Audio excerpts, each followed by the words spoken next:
हम बात करते हैं ह्यूमन रिप्रोडक्शन चैप्टर के सेकंड पार्ट में। तो इस पार्ट में हम पढ़ेंगे मेंस्ट्रुअल साइकिल के बारे में। तो स्टार्ट करते हैं। मेंस्ट्रुअल साइकिल जो होता है रिप्रोडक्टिव साइकिल होती है इन ऑल फीमेल प्राइमेट्स।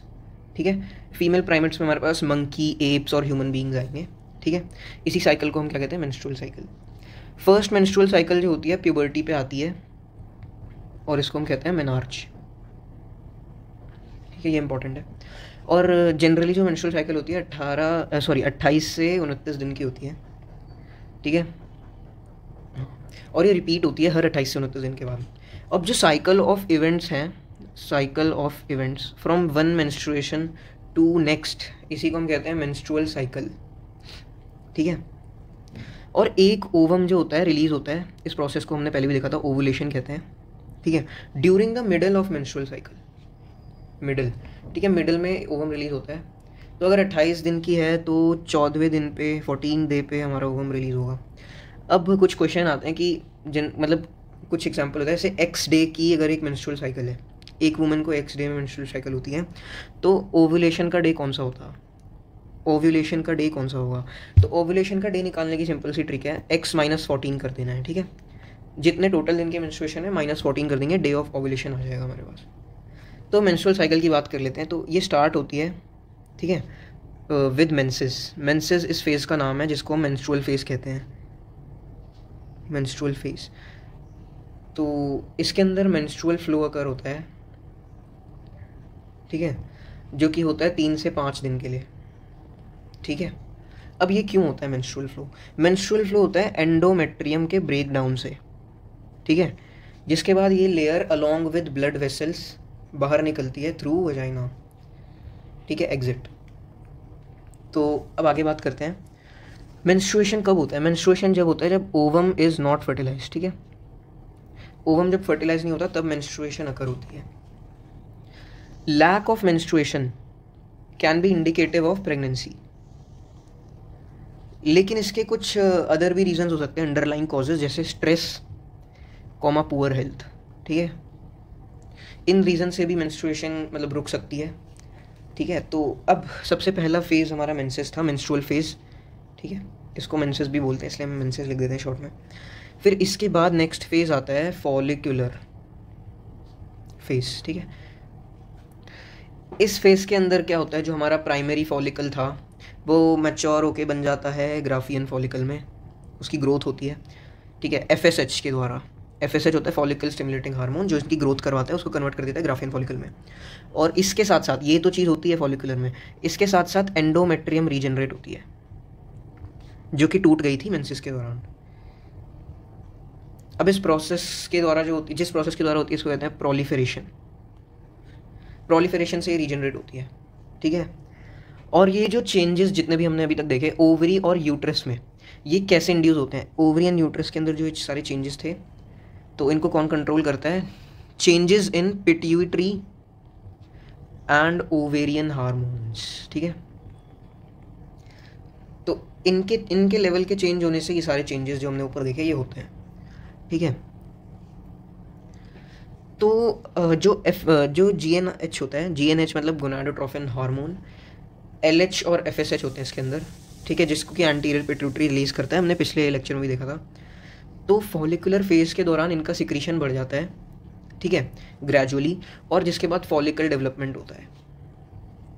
ठीक है, और साथ ही साथ एस्ट्रोजन का भी सिक्रीशन होता है ग्रोइंग फॉलिकल से। अब ऐसा कैसे होता है? क्योंकि हमने देखा था टर्शरी फॉलिकल के अंदर जो थीका बनता है, इन थीका इंटरना, थीका एक्सटर्ना, उनके अंदर से निकलता है एस्ट्रोजन। ठीक है, थीका इंटरना से। अब जो LH और FSH है वो अपने मैक्सिमम एक्सटेंट पे पहुंचते हैं, उनकी पीक वैल्यू पे पहुंचते हैं अबाउट 14th डे। ठीक है, मिडल ऑफ साइकिल में ये अपने पीक पे पहुंचते हैं, और LH की पीक को हम कहते हैं LH सर्ज।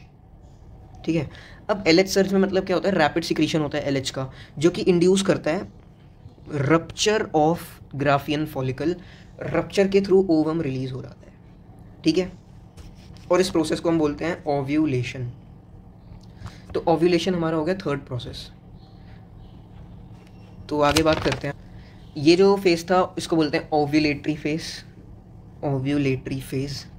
ठीक है, अब नेक्स्ट फेज जो हमारे पास आएगा नंबर 4th, वो होगा ल्यूटियल फेज। अब हम नियर एंड पे हैं इसके, ठीक है। तो इसके अंदर क्या होता है, ओवम तो रिलीज़ हो गया था, लेकिन अगर फर्टिलाइजेशन नहीं होगा तो जो ग्राफियन फॉलिकल है वो कन्वर्ट हो जाएगा हमारा कॉर्पस ल्यूटियम में, ठीक है, कॉर्पस ल्यूटियम, ठीक है। कॉर्पस ल्यूटियम सिक्रीट करता है प्रोजेस्ट्रॉन इन लार्ज अमाउंट, ठीक है। अब ये प्रोजेस्ट्रॉन होता है इंपॉर्टेंट होता है फॉर मेंटेनिंग एंडोमेट्रियम, ठीक है। ये एसेंशियल होता है एंडोमेट्रियम के मेंटेनेंस में, जिसके कारण क्या हो पाए, अच्छे से फर्टिलाइजेशन, जो फर्टिलाइज्ड ओवम है वो अटैच हो पाए अपने इससे यूटेरस से, ठीक है, और बाकी के प्रेगनेंसी इवेंट्स कंटिन्यू हो सके, ठीक है। जब प्रेगनेंसी होती है तो मेंस्ट्रुअल साइकिल बंद हो जाती है और मेंस्ट्रुएशन नहीं होती, ठीक है। और जब अब क्या होता है कि जब ओवम फर्टिलाइज नहीं होता, जब ये फर्टिलाइज नहीं होता तो जो कॉर्पस ल्यूटियम है वो डीजेनरेट हो जाता है, ठीक है। इसके डीजेनरेट होने से प्रोजेस्ट्रॉन नहीं आता अच्छे से, जिसके कारण जो है एंडोमेट्रियम डिसइंटीग्रेट हो जाती है, और जिसके बाद हमारा वो स्टार्टिंग वाला मेंस्ट्रुअल फेज फिर से शुरू हो जाता है, ठीक है, जो कि कितने 3 से 5 दिन के लिए होता था। हाँ, तो ये मार्क करता है एक नई साइकिल को। तो अब एक और चीज़ हमने फर्स्ट लेक्चर में बात करी थी कि 50 साल की उम्र में लगभग अराउंड 50 ईयर्स मेंस्ट्रुअल साइकिल आनी बंद हो जाती है, इसको हम मेनोपॉज कहते हैं, ठीक है। मेंस्ट्रुअल साइकिल सीज हो जाती है इस दौरान, ठीक है। साइक्लिक मेंस्ट्रुएशन एक इंडिकेटर है नॉर्मल रिप्रोडक्टिव फेज, ठीक है, नॉर्मल रिप्रोडक्टिव फेज, जो कि एक्सटेंड होती है फ्रॉम मेनार्च टू मेनोपॉज, ठीक है। अब एक और चीज़ की हम बात कर लेते हैं, जो नॉन प्राइमेट मैमल्स हैं, ठीक है। नॉन प्राइमेट मैमल्स के अंदर मेंस्ट्रुअल साइकिल को हम कहते हैं ओइस्ट्रस साइकिल। ये एनसीईआरटी में गिवन नहीं है, लेकिन इस पर नीट में क्वेश्चन शायद आ जाए, पता नहीं, तो देख लेते हैं। तो इसी के साथ हमारा मेंस्ट्रुअल साइकिल खत्म हो जाता है। एक बार हम इसका रिकैप कर लेते हैं, ठीक है। हाँ, तो ये रिप्रोडक्टिव साइकिल है फीमेल प्राइमेट्स के अंदर, जो कि फर्स्ट प्यूबर्टी में होती है, इसको मेनार्च कहते हैं, 28 से 29 डेज़ की होती है। तो जो साइकिल ऑफ इवेंट होते हैं इन्हीं को हम मेंस्ट्रुअल साइकिल कहते हैं। एक ओवम रिलीज़ होता है मिडिल साइकिल में 28 की 14th डे पे। अगर हमारे पास एक्स डे की मेंस्ट्रुअल साइकिल दे रखी है, हमें ओवुलेशन का डे पूछा तो x-14 कर देंगे। ये स्टार्ट होती है मेंसेस के दौरान, ठीक है, और फिर मेंस्ट्रुअल फ्लो होता है मेंसेस में 3 से 5 दिन के लिए, इसको हम मेंस्ट्रुअल फेज कहते हैं, जो कि एंडोमेट्रियम के ब्रेकडाउन से होता है, इसके साथ साथ ब्लड वेसल्स भी निकलती हैं। अगर ओवम फर्टिलाइज नहीं हुआ है तो इसका मतलब लैक ऑफ सॉरी हाँ, मेंस्ट्रुअल साइकिल जब होते हैं ओवम फर्टिलाइज नहीं होता। लैक ऑफ प्रेगनेंसी का मतलब लैक ऑफ मेंस्ट्रुअल साइकिल का मतलब हो सकता है प्रेगनेंसी है, लेकिन ये स्ट्रेस और पुअर हेल्थ से भी हो सकता है। मैं थोड़ा सा गलत बोल दिया था बीच में। तो अब फिर फर्स्ट फेज था मेंसेस, फिर उसके बाद आता है फॉलिकुलर फेज, जिसके अंदर फॉलिकल्स इवॉल्व होते हैं ग्राफियन फॉलिकल में, प्राइमरी फॉलिकल बाय FSH, ठीक है। एंडोमेट्रियम भी रीजनरेट होती है by the process of proliferation, और ये किसके द्वारा होता है, ओवरी और यूटेरस के अंदर जो चेंजेस हैं ये होते हैं पिट्यूटरी और ओवरियन हार्मोन्स के लेवल के चेंज होने से। GNH यानी कि LH और FSH के इंक्रीज होता है फॉलिकुलर फेज में, ठीक है, और एस्ट्रोजन भी रिलीज होता है डेवलपिंग फॉलिकल्स से, ठीक है। LH और FSH अपनी पीक वैल्यू अटेन करते हैं 14th डे पे, इसको हम LH सर्ज भी कहते हैं। रप्चर LH के कारण क्या होता है, ग्राफियन फॉलिकल रप्चर होता है, ओवम रिलीज होता है, इस फेज को हम ओवुलेटरी फेज कहते हैं। उसके बाद आता है ल्यूटियल फेज, इसके अंदर ग्राफियन फॉलिकल कन्वर्ट हो जाता है हमारे कॉर्पस ल्यूटियम में। कॉर्पस ल्यूटियम जो होता है प्रोजेस्ट्रॉन रिलीज करता है, जो कि एंडोमेट्रियम के मेंटेनेंस के लिए बहुत नेसेसरी होता है। लेकिन जब फर्टिलाइजेशन नहीं होता तो ये कॉर्पस ल्यूटियम डीजनरेट हो जाता है, जिसके बाद क्या होता है, एंडोमेट्रियम डिसइंटीग्रेट हो जाती है, और इसके बाद वो फ्लो करती है लॉन्ग विद ब्लड वेसल्स, जिसको हम फिर से मेंस्ट्रुअल फेज कहते हैं, जो हमने सबसे फर्स्ट फेज पढ़ा था, 3 से 5 दिन का होता है। फिर अराउंड 50 ईयर्स मेंस्ट्रुअल साइकिल बंद हो जाती है, इसको मेनोपॉज कहते हैं। नॉर्मल रिप्रोडक्टिव फेज जो होता है, मतलब साइक्लिक मेंस्ट्रुएशन हो रही है तो नॉर्मल है सब कुछ, जो कि एक्सटेंड करता है मेनार्क से लेके मेनोपॉज तक, और नॉन प्राइमेट्स के अंदर होती है ऑस्ट्रिच साइकिल। तो अब इसका डायग्राम देख लेते हैं एनसीईआरटी से। पिछली क्लास में हमने स्पर्म का स्ट्रक्चर देखना हम भूल गए थे, मैं भूल गया था। तो प्लाज्मा मेम्ब्रेन से कवर होता है स्पर्म, और ये इसके पास एक न्यूक्लियस होता है, हमने पहले भी देखा था। ये एक्रोसोम है, ये मिडल पीस है, और ये वाला पोर्शन नेक है, ये पूरा मिडल पीस है, जिसके अंदर माइटोकॉन्ड्रियल अरेंज्ड है स्पाइरली, और ये है टेल। फिर oogenesis का डायग्राम देख लेते हैं। ओवरी का सेक्शन है, ये हमारे पास प्राइमरी फॉलिकल्स हैं, इनके पास एक ही ग्रैनुलोसा लेयर है। फिर ये टर्शरी फॉलिकल्स हैं, जिनके पास एंट्रम है ये, ठीक है। फिर ग्राफियन फॉलिकल में कन्वर्ट हो जाता है ये, और उसके बाद यहाँ से इसका रप्चर होता है LH के द्वारा, और फिर ये कॉर्पस ल्यूटियम बन जाता है, और यहाँ से oocyte निकल जाता है ओवम, ठीक है। तो एनसीईआरटी में ये गैमेटोजेनेसिस का एक और डायग्राम गिवन है, इसको हम देख लेते हैं। ये हमने पहले अच्छे से पढ़ लिया है, बस इसको एक बार देख लेना। इसको एक बार आप बस देख लेना, हमने पढ़ अच्छे से लिया है इसको। तो ये मेंस्ट्रुअल साइकिल का डायग्राम गिवन है एनसीईआरटी में। तो ये पिट्यूटरी हार्मोन्स का लेवल है जो कि नियरली 14th डे पे पीक पे पहुंचता है। ये LH सर्च और ये FSH का ग्राफ है। इस पे लेबलिंग का क्वेश्चन आ सकता है, तो हम इसलिए इस डायग्राम को देख रहे हैं। ये फर्स्ट फेज़ है मेंसेस वाला फेज़, जिसमें एंडोमेट्रियम डीजनरेट होती है, ठीक है। और ये पूरा स्टेप है, ये फॉलिकुलर फेज़ जिसमें एंडोमेट्रियम प्रोलिफेरेट होती है, इसको हम प्रोलिफेरेटिव फेज़ भी कहते हैं। ल्यूटियल फेज़ में सिक्रीटरी फेज़ बोलते हैं इसको, कि प्रोजेस्टेरॉन रिलीज़ करता है हमारा कॉर्पस ल्यूटियम। और फिर इसके बाद नेक्स्ट साइकिल, तो यहाँ पे ओवेरियन इवेंट्स देख लेते हैं। तो ये डेवलप हो रहा है फॉलिकुलर फेज़ में, ये मैच्योर फॉलिकल बनता है, और फिर ओवुलेटरी फेज़ में ये रिलीज हो जाता है, फिर डेवलपिंग कॉर्पस ल्यूटियम, और ये फिर regressing corpus luteum in absence of fertilisation, ठीक है। तो ओवेरियन हार्मोन का लेवल देख लेते हैं। तो इसमें हमें देखना है कि जब हमारा ल्यूटियल फेज है उसमें प्रोजेस्टेरॉन की पीक है, और फॉलिकुलर फेज में एस्ट्रोजन की पीक है। ऐसा इसलिए कि फॉलिकुलर डेवलप होते हैं तो ये टर्शरी फॉलिकल एस्ट्रोजन रिलीज करता है, इसका थीका, तो इसलिए यहाँ पे एस्ट्रोजन की पीक है। तो अब हम अपने नेक्स्ट टॉपिक की बात कर लेते हैं, फर्टिलाइजेशन एंड इम्प्लांटेशन की, जो कि ईजी सा टॉपिक है काफ़ी। तो जब क्वाइटस होता है, ठीक है, ड्यूरिंग क्वाइटस मेल्स के अंदर से जो स्पर्म निकलते हैं वो सर्विक्स से ट्रैवल करते हैं और फिर एम्पुलरी रीजन में पहुंचते हैं, ठीक है। वो रैपिडली स्विम करते हैं एम्पुलरी रीजन तक, जहाँ पर होता है फर्टिलाइजेशन, ठीक है। एम्पुलरी रीजन में फर्टिलाइजेशन होता है, जहाँ पे ओवम पहले से प्रेजेंट रहना चाहिए, तभी फर्टिलाइजेशन होगा, ठीक है। Ovum release by ovary transport होता है एम्पुलरी रीजन में, और तभी फर्टिलाइजेशन टेक प्लेस करती है। लेकिन अगर ओवम और स्पर्म, मतलब स्पर्म पहुंच गया, ओवम नहीं पहुंचा, तो फर्टिलाइजेशन नहीं होगी। यही रीज़न है कि all copulation does not lead to fertilization. तो यहाँ पे क्रॉस मार देंगे हम, ठीक है। तो फर्टिलाइजेशन क्या होता है? फर्टिलाइजेशन है प्रोसेस ऑफ फ्यूजन, ठीक है, fusion of sperm and ovum, okay. तो कॉपुलेशन के दौरान जो स्पर्म है, ठीक है, वो कॉन्टैक्ट में आता है zona pellucida layer of ovum, ठीक है। तो जोना पेलुसिडा लेयर में आता है, तो कुछ वो चेंजेस करता है उसमें, ठीक है, कुछ चेंजेस इंड्यूस करता है जब स्पर्म अंदर आता है, ठीक है। जिसके कारण क्या होता है, पहली बात तो क्या होता है कि ये जो इसका एक्रोजोम है ये इसको पेनिट्रेट करने में हेल्प करता है, ठीक है, एक्रोजोम के जो एंजाइम होते हैं। और जब स्पर्म एंटर कर जाता है तो कुछ चेंज इंड्यूस करता है, जिसके कारण ये इंश्योर हो सके कि सिर्फ एक ही स्पर्म फर्टिलाइज करे ओवम को, ठीक है। अगर अलग स्पर्म करेंगे तो सही नहीं बैठेगा सीन, ठीक है। तो इसी की वजह से कुछ ऐसा स्ट्रक्चर बना देता है फिर कोरोना रेडिएटा, जिसके कारण बाकी स्पर्म की एंट्री ब्लॉक हो जाती है, ठीक है, ब्लॉक अदर स्पर्म एंट्री। और एक्रोजोम की जो एंजाइम्स थे वो इसको पेनिट्रेट करने में मदद करते हैं, कोरोना रेडिएटा और प्लाज्मा मेम्ब्रेन के थ्रू, ठीक है। जब ओवम की प्लाज्मा मेम्ब्रेन ब्रेक होती है तो कुछ इंड्यूस होता है, कुछ चेंज इंड्यूस होता है यहाँ पे, ठीक है। तो ये इंड्यूस करता है सेकेंड मियोसिस, ठीक है। जो हमारा सेकेंडरी ऊसाइट बना था, सेकेंडरी ऊसाइट, एक सेकंड इसको ऐसे लिख लेते हैं, सेकेंडरी ऊसाइट जो बना था, जो जिसकी प्लॉइडी N थी, ठीक है। अब उसका सेकेंड मियोसिस होगा तो वो इस बार माइटोसिस डिवीजन की तरह होता है, हमने पढ़ा है मियोसिस 2, ठीक है। तो उसके अंदर हमारी फिर बनेगी एक सेकेंड पोलर बॉडी। जो फर्स्ट वाली थी वो भी डीजनरेट हो जाती है, और ये भी डीजनरेट हो जाती है, पोलर बॉडी, जो कि फर्दर क्या हो जाएगी, डीजनरेट।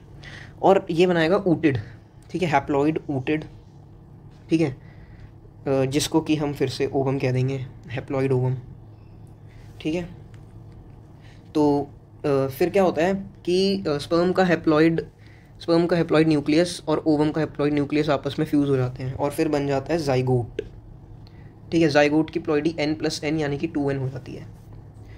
अब जो चाइल्ड का सेक्स है वो कैसे इसी स्टेज पे डिसाइड हो जाता है, ठीक है।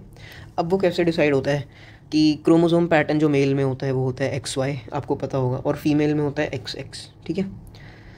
तो अब जो स्पर्म बनते हैं, half sperm 50% sperm can carry X chromosome and 50% can carry Y chromosome, और जो ओवम होता है वो ऑलवेज X क्रोमोसोम कैरी करेगा, ठीक है। ओवम में हमेशा X क्रोमोसोम होगा। अगर X वाला स्पर्म ओवम को फर्टिलाइज करता है तो चाइल्ड का सेक्स होगा फीमेल, ठीक है, तो चाइल्ड फीमेल होगा। लेकिन अगर Y वाला स्पर्म X क्रोमोसोम यानी ओवम को फर्टिलाइज करता है तो XY बनेगा, यानी कि मेल बच्चा, ठीक है। फिर NCERT में एक फालतू की लाइन दे रखी है, ज्ञान भरी, कि जो सेक्स ऑफ बेबी है वो फादर पे डिपेंड करता है, ठीक है, और फीमेल्स को हम फालतू में ब्लेम करते हैं, ठीक है। तो ये ज्ञान की बात दे रखी है NCERT में। तो अब क्या होता है, जो हमारे पास अब ये जाइगोट है, ठीक है, अब इस जाइगोट की होती है मियोटिक डिवीजन, माइटोटिक डिवीजन, मियोटिक्स तो हो गई थी पहले ही, माइटोटिक डिवीजन होती है, ठीक है। जब ये मूव करता है इस्थमस के थ्रू, फैलोपियन ट्यूब में हमने एक पार्ट पढ़ा था इस्थमस, जब उसके थ्रू ये मूव होता है तो इसकी डिवीजन स्टार्ट हो जाती है। इसको हम कहते हैं cleavage of zygote, cleavage division, ठीक है। जिसके बाद ये बनाता है 2, 4, 8 और 16 डॉटर सेल्स, ठीक है, डॉटर सेल्स, ठीक है, जिनको कि हम कहते हैं ब्लास्टोमर्स। ये इंपॉर्टेंट है, ब्लास्टोमर्स। अब हम देख लेते हैं 8 से लेके 16 ब्लास्टोमर वाली स्टेज को हम क्या कहते हैं, मोरुला। इसका नाम भी इंपॉर्टेंट है। तो जब मोरुला डिवाइड करते करते यूटेरस तक पहुंचता है, तो वो डिवाइड करते रहता है यूटेरस तक पहुंचते पहुंचते, ठीक है, और ये ट्रांसफॉर्म हो जाता है ब्लास्टोसिस्ट, ठीक है। इसको फिर ब्लास्टोसिस्ट बोलते हैं। अब और भी कुछ स्टेजेस होते हैं, गैस्ट्रुला वगैरह, तो ये सब एनसीईआरटी में गिवन नहीं है, इसलिए मैं इन सब के बारे में बात नहीं कर रहा, ठीक है। और फिर ये यूट्रस के अंदर फर्दर मूव करता है, ठीक है। अब हम थोड़ी ब्लास्टोसिस्ट की बात कर लेते हैं। तो जो ब्लास्टोसिस्ट के अंदर जो हमारे पास ब्लास्टोमेयर्स हैं, ठीक है, वो अरेंज्ड होते हैं एक आउटर लेयर और एक इनर लेयर, ठीक है। आउटर लेयर है ट्रोफोब्लास्ट, ठीक है, trophoblast, and inner group of cell mass है, इनको कि हम कहते हैं inner cell mass, inner cell mass इनको हम कहते हैं, और आउटर लेयर को कहते हैं ट्रोफोब्लास्ट, ठीक है। जो ट्रोफोब्लास्ट लेयर है, इसको यहाँ देख लेते हैं, ठीक है, वो अटैच होती है एंडोमेट्रियम से, ठीक है, एंडोमेट्रियम से अटैच होती है, और इनर सेल मास जो है ये डिफरेंशिएट होता है to form embryo, differentiate as embryo, ठीक है। तो यहाँ पे हम आसान शब्दों में समझ लेते हैं थोड़ा। मान लेते हैं हमारे पास यूटेरस है, ठीक है, ड्राइंग पे ध्यान नहीं देना, हमें सिर्फ समझना है। तो यहाँ पे हमारा ब्लास्टोसिस्ट आ रहा है, ये यहाँ पे अटैच हो जाएगा, ठीक है। तो अब यहाँ पे ट्रोफोब्लास्ट से अटैच होता है ये। तो अब हमें क्या देखना है कि जब ये अटैच हो जाता है तो यूटेरिन सेल्स जो है वो डिवाइड करना स्टार्ट करते हैं रैपिडली, और कवर कर लेते हैं ब्लास्टोसिस्ट को, ठीक है। इसको हम रेड से ही बना देते हैं, ठीक है, ठीक है। तो एज अ रिजल्ट यहाँ पे क्या होता है कि जो ब्लास्टोसिस्ट है वो एम्बेडेड हो जाता है एंडोमेट्रियम में। ये हमने रेड कलर से एंडोमेट्रियम बनाया है, इसके अंदर ये एम्बेडेड हो जाता है, ठीक है। अब इस एम्बेड होने वाले प्रोसेस को हम कहते हैं इम्प्लांटेशन, ठीक है। तो मैं यहाँ पे सारे वर्ड्स को शॉर्ट में लिख रहा हूँ क्योंकि जल्दी जल्दी कवर करना है हमें चैप्टर, ठीक है। तो आपको स्पेलिंग खुद ही पता होनी चाहिए, या फिर आप एनसीईआरटी पढ़ोगे तो आपको पता लग जाएगी, ठीक है। और ये लीड करता है प्रेगनेंसी, ठीक है। तो अब हम नेक्स्ट टॉपिक की बात कर लेते हैं। नेक्स्ट टॉपिक है हमारे पास प्रेगनेंसी एंड एम्ब्रियोनिक डेवलपमेंट, ठीक है। तो जब हमारा इम्प्लांटेशन हो गया था यहाँ पे, ठीक है, तो ट्रोफोब्लास्ट पे क्या होता है, कुछ फिंगर लाइक प्रोजेक्शन आ जाती हैं, ठीक है, जिनको कि हम कहते हैं कोरियोनिक विलाय। ये आफ्टर इम्प्लांटेशन होता है, ठीक है। ट्रोफोब्लास्ट पे कोरियोनिक विलाय अपीयर हो जाता है, विलाय का मतलब फिंगर लाइक स्ट्रक्चर होता है, ठीक है। इनको कोरियोनिक विलाय कहते हैं, जो कि सराउंडेड होते हैं यूटेरिन टिश्यू से, ठीक है। इनके अराउंड यूटेरिन टिश्यू है क्योंकि ये एम्बेडेड है ना उसमें, और यूटेरिन टिश्यू के साथ साथ मैटरनल ब्लड, ठीक है। अब जो कोरियोनिक विलाय और यूट्रीन टिश्यू है ये आपस में इंटरडिजिटेट हो जाते हैं, ठीक है, इंटरडिजिटेटेड, और फिर ये जॉइंटली फॉर्म करते हैं structural and functional unit between, पहले लिख लेते हैं, structural and functional unit between embryo and mother, ठीक है, जिसको कि हम कहते हैं प्लेसेंटा। प्लेसेंटा इंपॉर्टेंट है, ये कैसे बनता है इसकी फॉर्मेशन हमने बता दी ऊपर यहाँ पे, ठीक है। अब प्लेसेंटा का फंक्शन क्या है, सप्लाई ऑक्सीजन, CO2 बाहर निकालता है फीटस से, ठीक है, न्यूट्रिएंट्स की सप्लाई, और साथ ही साथ एक्सक्रीटरी प्रोडक्ट्स भी निकालते हैं एम्ब्रियो के, उसकी पॉटी वगैरह, ठीक है। तो ये सब बाहर निकालने का भी काम कौन करता है, प्लेसेंटा। तो प्लेसेंटा जो है वो एम्ब्रियो से कनेक्टेड है, यहाँ पे हम एम्ब्रियो लिख लेते हैं, ये इससे कनेक्टेड है through a structure called umbilical cord, ठीक है। अब अम्बिलिकल कॉर्ड का क्या फंक्शन है यहाँ देख लेते हैं। तो ये ट्रांसपोर्ट करता है सब्सटेंस, ठीक है, substances to and from embryo, okay. अब जो प्लेसेंटा हमने ऊपर देखा था, प्लेसेंटा वो एक एंडोक्राइन टिश्यू की तरह भी एक्ट करता है, ठीक है। और वो कुछ हार्मोन प्रोड्यूस करता है जैसे कि HCG। HCG का मतलब है ह्यूमन कोरियोनिक गोनाडोट्रोफिन, ठीक है। HCG एक हार्मोन हो गया। अगला हार्मोन है HPL। HPL की फुल फॉर्म है ह्यूमन प्लेसेंटल लैक्टोजन, ठीक है। और थर्ड और फोर्थ है एस्ट्रोजन एंड प्रोजेस्ट्रॉन, ठीक है। अब लेटर फेज जो होता है प्रेगनेंसी का, उसके अंदर ये एक और हार्मोन रिलीज करता है, फिफ्थ हार्मोन रिलैक्सिन। हाँ, और ये रिलैक्सिन जो होता है प्लेसेंटा भी प्रोड्यूस करता है, sorry placenta along with ovary, ठीक है। ओवरी और प्लेसेंटा दोनों प्रोड्यूस करते हैं relaxin hormone in later phase of pregnancy. अब हम ये देख लेते हैं कि हमने जो ऊपर 3 स्पेशल हार्मोन पढ़े एस्ट्रोजन प्रोजेस्टेरोन के अलावा, HCG, HPL और ये रिलैक्सिन, ये एक वुमेन के अंदर तभी रिलीज होते हैं जब वो प्रेग्नेंट हो, ठीक है। ओनली ड्यूरिंग प्रेगनेंसी, ठीक है, वरना नॉर्मली ये रिलीज नहीं होते। अब प्रेगनेंसी के दौरान और भी हार्मोन्स का लेवल चेंज होता है, तो कुछ हार्मोन्स का लेवल इंक्रीज होता है यहाँ पे, ठीक है। और वो हार्मोन कौन कौन से हैं? अपने एस्ट्रोजन, प्रोजेस्ट्रॉन, कॉर्टिसोल, थायरॉक्सिन और साथ ही साथ प्रोलैक्टिन। इन दोनों का तो स्वाभाविक है इंक्रीज़ होना, हमने पहले इतने सारे उसमें देख रखा है कि ये रिलीज़ करते हैं प्लेसेंटा। और साथ साथ हमें 3 इंपॉर्टेंट का और ध्यान रखना है, कॉर्टिसोल, थायरॉक्सिन और प्रोलैक्टिन।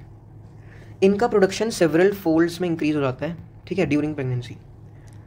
अब ये मतलब इन्हें इंक्रीज़ क्यों होता है, इसका सिग्निफिकेंस क्या है, ठीक है। ये एसेंशियल है, एसेंशियल फॉर 3 प्रोसेस के लिए।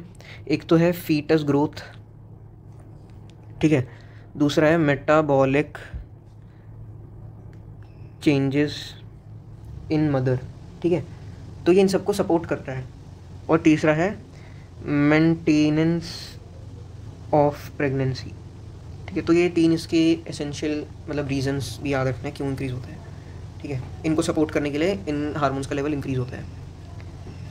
तो आफ्टर इम्प्लांटेशन क्या होता है, जो हमारा इनर सेल मास था ट्रोफोब्लास्ट के अंदर का, ठीक है, वो डिफ्रेंशिएट हो जाता है, ठीक है, इनटू आउटर लेयर और इनर लेयर, ठीक है। आउटर लेयर होती है एक्टोडर्म, इनर लेयर होती है एंडोडर्म, ठीक है। तो सबसे पहले आउटर लेयर बनती है, फिर इनर लेयर बनती है, और उसके बाद मिडिल लेयर बनती है, जिसको हम कहते हैं मीजोडर्म, जो कि इन दोनों के बिटवीन प्रेजेंट है, ठीक है। ये एक्टो, ये एंडो और ये मीजोडर्म, ठीक है। अब ये जो तीनों लेयर्स हैं, एक्टो, एंडो, मीजो, ठीक है, ये मतलब बनाते हैं सारे organs in adults, all organs, ठीक है। ये सारे ऑर्गन्स फॉर्म करते हैं, सारे टिश्यू को राइज देते हैं, ठीक है। और इनर सेल मास की बात कर लेते हैं एक बार वापस से। तो जो हमने इनर सेल मास पढ़ा था, ठीक है, इनके पास होते हैं सर्टेन सेल्स जिनको कि हम कहते हैं स्टेम सेल्स, और इनके पास है potency to give rise to all tissue, ठीक है। सारे टिश्यू बनाने की इनके पास दम है, ठीक है। इनके पास मतलब ये सारे टिश्यू बना सकते हैं, ठीक है, और ऑर्गन्स, ठीक है। अब हम एम्ब्रियो की थोड़ी डेवलपमेंट देख लेते हैं। तो एम्ब्रियो डेवलपमेंट में 3-4 या उससे थोड़े ज़्यादा स्टेजेस हैं। सबसे पहले first month of pregnancy, first month ही लिख लेते हैं सर। तो इसके अंदर एम्ब्रियो का क्या बन जाता है, हार्ट बन जाता है, ठीक है, और ये इसके फर्स्ट साइन है। तो एम्ब्रियो के फर्स्ट साइन हम देख सकते हैं by listening to heart beat, ठीक है। हार्ट बीट को एक डॉक्टर सुन सकता है स्टेथोस्कोप के थ्रू, जिसके बाद हमें पक्का हो जाता है कि हाँ अंदर फीटस है और वो 1 महीने का है। नेक्स्ट बात कर लेते हैं सेकेंड मंथ। सेकेंड मंथ में क्या होता है, लिम्स और डिजिट बन जाते हैं, ठीक है। डिजिट मतलब उंगलियाँ, तो फीटस की लिम्स और डिजिट डेवलप हो जाती हैं। फिर अब बात कर लेते हैं by end of 12 weeks. 12 weeks मतलब 3 मंथ्स का एंड। 3 मंथ्स को हम कहते हैं फर्स्ट ट्राइमेस्टर, क्योंकि पूरी जो प्रेगनेंसी है वो 9 मंथ्स की होती है, तो उसके अंदर 3 ट्राइमेस्टर होंगे, मतलब 3 × 3 9, तो 3 मंथ का 3 ड्यूरेशन होगी, 3 मंथ की, इनको हम ट्राइमेस्टर कहते हैं। तो फर्स्ट ट्राइमेस्टर के एंड तक क्या क्या बन जाता है अब हम वो देख लेते हैं, ठीक है। तो इसके अंदर बन जाता है major organ plus organ system, ठीक है, फॉर्म हो जाता है एम्ब्रियो में ऑर्गन सिस्टम। साथ ही साथ एक्सटर्नल जेनेटिलिया और लिम्स जो हैं वो वेल डेवलप हो जाते हैं, ठीक है। तो अब हम बात कर लेते हैं 5th मंथ की। 5th मंथ थोड़ा इंपॉर्टेंट है, इसके अंदर हमें फर्स्ट मूवमेंट देखने मिलती है एम्ब्रियो की, ठीक है। साथ ही साथ उसके हेयर आ जाते हैं on head, hair on head, और फर्स्ट मूवमेंट होती है 5th मंथ में, ठीक है। नेक्स्ट है हमारे पास 24 वीक्स के एंड में, यानी कि सेकेंड ट्राइमेस्टर के एंड में, ठीक है। इसमें क्या होता है, पूरी बॉडी कवर हो जाती है फाइन हेयर्स से, ठीक है। साथ ही साथ आईलिड सेपरेट, ठीक है, और आई लैशेस फॉर्म्ड। हाँ, अब 9 मंथ्स के एंड में क्या होता है, बाय एंड ऑफ 9 मंथ, अब तो ख़त्म ही हो गई प्रेगनेंसी, तो ताज़ा फीटस रेडी है डिलीवरी के लिए, फीटस रेडी फॉर डिलीवरी। इस प्रोसेस को हम कहते हैं पार्च्यूरेशन, ठीक है। तो यहाँ पे हमारा एनसीईआरटी का मेजर पोर्शन तो ख़त्म हो गया है, हम थोड़ा सा एक्स्ट्रा पोर्शन देख लेते हैं, बहुत थोड़ा सा। तो स्टार्ट करते हैं। तो हम बात करेंगे एक्स्ट्रा एम्ब्रियोनिक मेम्ब्रेन्स की, एम्ब्रियो की मेम्ब्रेन्स की। तो फर्स्ट है हमारे पास एमनियन, ठीक है। इसके अंदर होता है एमनियोटिक फ्लूइड, एमनियोटिक फ्लूइड जो कि एक्ट करता है एज अ शॉक अब्जॉर्बर, ठीक है, शॉक अब्जॉर्बर, और ये डिहाइड्रेशन प्रिवेंट करता है। अगली मेम्ब्रेन है कोरियन, इसको हम बिल्कुल शॉर्ट में देख रहे हैं सबको, क्योंकि एनसीईआरटी का नहीं है। इसके अंदर होते हैं कोरियोनिक विलाय, ठीक है, और ये प्लेसेंटा फॉर्मेशन में मदद करते हैं, हमने पहले भी देखा था। थर्ड है हमारे पास योक सैक, जो जिसका कि साइज़ डिक्रीज करता रहता है धीरे धीरे, ठीक है। और ये फर्स्ट हीमोपोएटिक रीजन है, हीमोपोएटिक टिश्यू मान लेते हैं, मतलब हीमोपोएटिक का मतलब है आरबीसी फॉर्म करता है, ठीक है।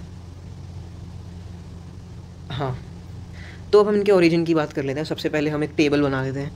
हमारे पास एक्चुअली 4 मेम्ब्रेन होती है, 3 तो हमने ऊपर देख ली, चौथी होती है हमारे पास एलेंटॉइस, ठीक है। अब हम इनके ओरिजिन की बात कर लेते हैं कि इनका आउटर किससे बना है, इनर किससे बना है। तो सबसे पहले तो हम इन तीनों में मीजोडर्म लिख लेंगे, कोरियन को छोड़ के। कोरियन में हमें लिखना है एक्टोडर्म, ठीक है। अब इनर मेम्ब्रेन देख लेते हैं, जिसमें हमने एक्टो लिखा था, हम उसमें मीज़ो लिख लेते हैं उसकी इनर में, ठीक है। और एमनियन की होती है एक्टो से, और बाकी दोनों की होती है एंडोडर्म, और इसकी भी एंडोडर्म, ठीक है। तो ये हमारे पास फाइनली ख़त्म हो गया है ये चैप्टर हमारा। तो एक दो हम पॉइंट्स की और बात कर लें, तो जो नीट के PYQ हैं और एनसीईआरटी में नहीं गिवन, और वो थोड़े से इंपॉर्टेंट भी हैं, ठीक है। सबसे पहले कैपेसिटेंस जो होता है, कैपेसिटेशन वो फीमेल ट्रैक्ट में होता है, ठीक है। और जो ऑक्सीटोसिन है वो मिल्क इजेक्टिंग हार्मोन होता है। और एक और हार्मोन की बात कर लेते हैं, प्रोलैक्टिन है मिल्क फॉर्मिंग हार्मोन। तो अब हम एक लास्ट टॉपिक की बात कर लेते हैं, जो कि एनसीईआरटी में नहीं है, लेकिन फिर भी इससे नीट वगैरह में क्वेश्चन आ जाते हैं। तो ट्विन्स का क्या कॉन्सेप्ट है। तो ट्विन्स जो हैं 2 प्रकार के होते हैं, ठीक है। एक होते हैं मोनोजाइगोटिक, एक होते हैं डाइजाइगोटिक। मोनोजाइगोटिक को हम मैटरनल भी कहते हैं, ठीक है, और ये आइडेंटिकल होते हैं। डाइजाइगोटिक को हम फ्रैटर्नल कहते हैं, ठीक है। तो अब होता क्या है, तो जो मोनोजाइगोटिक ट्विन है उसके अंदर एक ही ओवम है, और वो एक ही स्पर्म से फर्टिलाइज होता है, ठीक है। लेकिन क्या होता है, जब ये एम्ब्रियो बनता है तो ये 2 अलग अलग सेल में डिवाइड हो जाता है, ठीक है, जिसके कारण 2 अलग अलग बच्चे होते हैं। तो ये था मोनोजाइगोटिक ट्विन। अब डाइजाइगोटिक में क्या होता है, डाइजाइगोटिक में 2 अलग अलग ओवम अलग अलग स्पर्म से फर्टिलाइज होते हैं, ठीक है, जिसके कारण 2 बच्चे होते हैं, ठीक है। तो यही था ट्विन्स वाला कॉन्सेप्ट। अब आगे बढ़ते हैं। तो अब हम कुछ फैक्ट्स वगैरह की बात कर लेते हैं। तो सबसे पहले जो हमारा ल्यूटियल फेज़ होता है, ल्यूटियल फेज़ जिसको कि सिक्रेटरी फेज़ भी कहते हैं, और जिसके अंदर कॉर्पस ल्यूटियम बनता है, ये कांस्टेंट फेज़ भी होता है, इसको हम कांस्टेंट फेज़ भी कहते हैं, ठीक है। और इसकी ड्यूरेशन होती है 14 डेज़ की। और एक और फैक्ट हमारा ये है कि जो लेडिग सेल्स होते हैं, जिनको इंटरस्टिशियल सेल भी कहते हैं, इनको हम नर्स सेल भी कहते हैं, ठीक है। और ये रिलीज़ करते हैं इनहिबिन, ये एंड्रोजेंस तो रिलीज़ करते हैं, लेकिन ये इनहिबिन भी करते हैं। और ये टेस्टिस में प्रेजेंट होते हैं, इनहिबिन रिलीज़ करते हैं जो कि इनहिबिट करता है LH के सिक्रीशन को, ठीक है, इनहिबिट्स सिक्रीशन, LH के सिक्रीशन को इनहिबिन वो करता है, इनहिबिट, ठीक है। अब अगला फैक्ट ये है कि अगर कोई नॉन प्रेग्नेंट वुमेन है, ठीक है, तो नॉन प्रेग्नेंट वुमेन के अंदर अपना जो कॉर्पस ल्यूटियम होता है उसको रिग्रेस करने के लिए जो हार्मोन वो क्या बोलते हैं रिस्पॉन्सिबल होता है, उसको हम क्या वो LH होता है, ठीक है, LH रिस्पॉन्सिबल होता है नॉन प्रेग्नेंट वुमेन में कॉर्पस ल्यूटियम के डीजनरेट होने के लिए, ठीक है। और अब हम नेक्स्ट अपने फैक्ट की बात कर लेते हैं, फोर्थ। ये जितने भी फैक्ट्स हैं इन पे से क्वेश्चन बन सकता है नीट में। तो अगला जो हमारे पास फैक्ट है कि जब हमारा जाइगोट है वो डिवाइड करता है क्लीवेज डिवीजन से, ठीक है, क्लीवेज। तो जैसे कि हमारे पास ये जाइगोट है तो इसके अंदर ही ये सेल्स डिवाइड होते हैं, ठीक है। सपोज ये इतने सेल पे था, फिर इतने सेल वाले स्टेज पे आ गया, ठीक है। तो इस केस में हमारे पास क्या होता है, साइटोप्लाज्म सेम रहता है, साइटोप्लाज्म सब सेल्स में सेम रहता है, लेकिन DNA का अमाउंट इसके अंदर ज़्यादा होता है एज़ कम्पेयर टू इससे वन सेल वाले से, ठीक है। DNA का अमाउंट ज़्यादा होता है और साइटोप्लाज्म सेम रहता है। तो अब हम बात कर लेते हैं नीट के कुछ इंपॉर्टेंट PYQs की जिन पे से सवाल फिर से बन सकता है। फर्स्ट वाले को हम बाद में डिस्कस करेंगे, इंपॉर्टेंट है। तो पहला क्वेश्चन हमारे पास है, receptors of sperm binding in mammal is present on, तो इसका आंसर है जोना पेलुसिडा, ठीक है। ये सारे NCERT से बाहर के हैं इसलिए मैंने सिर्फ यही वाले PYQs उठाए हैं।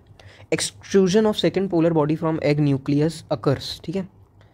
तो ये होता है आफ्टर एंट्री ऑफ स्पर्म, यानी कि जब स्पर्म ओवम में घुस जाता है, बट बिफोर फर्टिलाइजेशन, फर्टिलाइजेशन से पहले,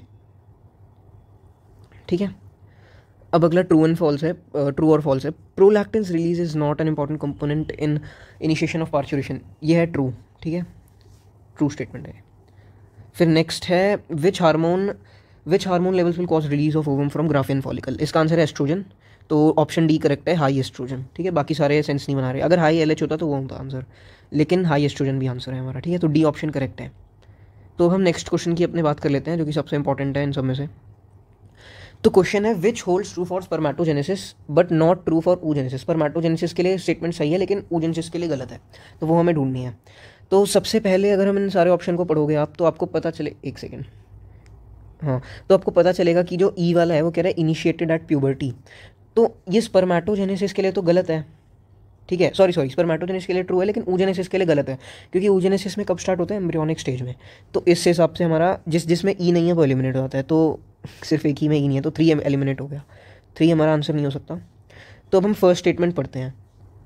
तो फर्स्ट स्टेटमेंट कह रही है results in formation of haploid gametes, तो ये मेल्स में भी सही है और ये oogenesis वाले में भी सही है, क्योंकि दोनों में n बनता है, ooted भी हमारा n होता है और सेकेंडरी oocyte भी n होता है और अपना स्पर्म भी n होता है, ठीक है। तो जिस ऑप्शन में A है उसको भी एलिमिनेट कर देते हैं, A किसी ऑप्शन में नहीं है। तो अगला हमारा ऑप्शन है differentiation of gametes occur after completion of meiosis. तो ये जो स्टेटमेंट है ये स्पर्मेटोजेनेसिस के लिए सही है, क्योंकि स्पर्मेटोजेनेसिस में मियोसिस होता है तो स्पर्मेटेड बनता है और उसके बाद उसका डिफरेंशिएशन होता है, ठीक है। लेकिन उस oogenesis के केस में ऐसा नहीं होता कि सेकेंडरी oocyte पहले ही बन जाता है ooted बनने से पहले, जो कि डिफरेंशिएटेड फॉर्म ही है, ठीक है। तो जिस ऑप्शन में B नहीं है उसको एलिमिनेट कर लेते हैं, इसमें नहीं है। अब C और D चेक कर लेते हैं। तो पहले D देख लेते हैं, controlled by LH and FSH, जो कि दोनों के लिए ट्रू है, तो जिसके अंदर D है उसको हटा देते हैं, तो इस हिसाब से हमारा फर्स्ट सही बैठता है। लेकिन हम C स्टेटमेंट भी देख लेते हैं, meiosis occur continuously in a mitotically dividing stem cell population. तो स्पर्मेटोजेनेसिस में ये स्टेटमेंट सही है क्योंकि उनके अंदर रिपीटेडली मियोसिस होता रहता है, ठीक है। जब हमारा प्राइमरी oocyte बनता है तभी से स्पर्मेटोसाइट, तो उसी दौरान फिर हमारा मियोसिस भी स्टार्ट हो जाता है, कंटिन्यूसली होता है। लेकिन oogenesis में मियोसिस जो होता है वो अरेस्ट हो जाता है, ठीक है, प्रोफेज 1 में, जब इनिशियल स्टेज होती है चाइल्ड की, ठीक है, तो अरेस्ट हो जाता है प्रोफेज 1 में, तो इसलिए ये भी उसके लिए गलत है oogenesis के लिए, तो इस हिसाब से हमारा फर्स्ट ऑप्शन आंसर हो जाता है। तो इसी के साथ हमारा चैप्टर फिनिश हो जाता है। तो थैंक यू।